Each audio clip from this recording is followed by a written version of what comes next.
அப்பாடி யாரோ காசு போட்டு போயிட்டு இருக்கிறாங்க. யாரோ பார்க்குறாங்களா பாரு. அசாத எடுத்துருவோம். எடுத்துடுறா கைப்புள்ள, எடுத்துடுறா. ஜோவில் போட்டு போடு போடு போடு.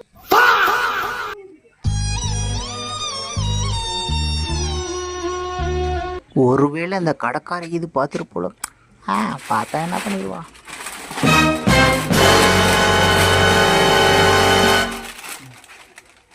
இது வேற லெவலில் இருக்குது. நல்லா இருக்கு நல்லா இருக்கு. சாப்பிட்டு பார்ப்போம். என்னதான் சூப்பராக இருக்குது. உன்னோட வேணுமே சூப்பராக இது மூடிடுவோம். நாளைக்கு பார்த்துப்போம். இன்னைக்கு வந்த வரைக்கும் லாபம். அக்கா எவ்வளோ ஆச்சு மொத்தமா? எல்லாம் 50 ரூபா ஆச்சுப்பா.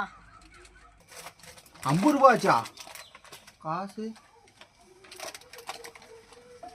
ஐயோ